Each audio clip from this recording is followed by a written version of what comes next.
আজ আমার পরম সৌভাগ্য স্বয়ং বৈকুণ্ঠপতি লভ প্রভু বিশ্ব লোভী হে বিশ্ব ব্রহ্মাণ্ডর করাকে হে প্রভু কমলের ভূষণ এই নিখিল নারদর কত সহস্র প্রণিপাত করিব গ্রহণ করিব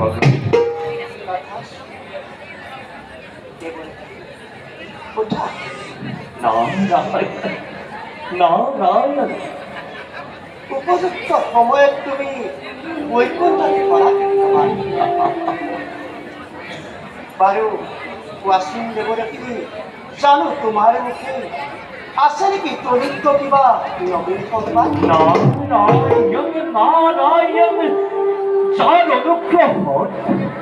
যার অনুগ্রহত জল স্থল বায়ু এই ত্রিদশ ধারা উপহাকে করিব প্রভু। ও প্রভু, অন্তর্যামী তুমি নারায়ণ, সৃষ্টি স্থিতি প্রলয়ন তুমি এই গৰাকী। সকলো জানিও এই নিখিল দাসক কিয় মান কৰিছে চালনা প্ৰভু? চালনা উপহাস কদাপি নকৰিব প্ৰভু, নকৰিব প্ৰভু। হলে তুমি নুবুজিবা আমাক প্রভু। জানো আমি ভালদৰে সমস্ত কিছু কথাৰ কথা, কিন্তু কিন্তু সাক্ষাৎটা সাক্ষাৎ মূর্তি তুমি। নারায়ণ নারায়ণ, ও সেইভাবে মহাপ্রভু মহাবল ভগবন্তই এই নিখিল দাসক কৰিছে চালনা। তোমার সাহিত্যপূর্ণ ব্যক্তিত্ব করে আমি পরম আনন্দ পাই। নারায়ণ বুঝিছো বুঝিছো, সেইভাবে নিখিল দাসক চালনা কৰি উপহাস কৰিব খুজিছো। বাৰু প্ৰভু, এই ত্ৰেতা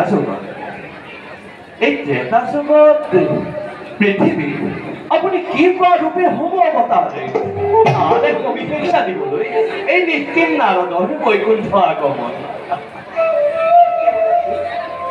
শুনা তেনেহলে মনুষ্য রূপে ধরি অবতার, মানবীয় লীলা করি সম্পাদন, ভক্তগুণ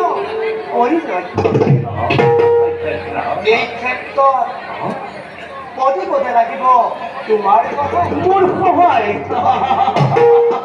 পদে পদে লাগিব তোমাৰ সহায়।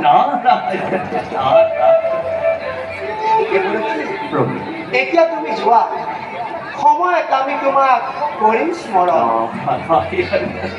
বাৰু প্ৰভু, আপোনাৰ আজ্ঞাশীলতা কৰি সমগ্ৰ বিশ্ব ব্ৰহ্মাণ্ডৰ কল্যাণ অপেক্ষী গুৰুতৰ কাৰ্য সাধিবৰ বাবে আমি এনে নিজকে কল কৰি প্ৰস্তুত।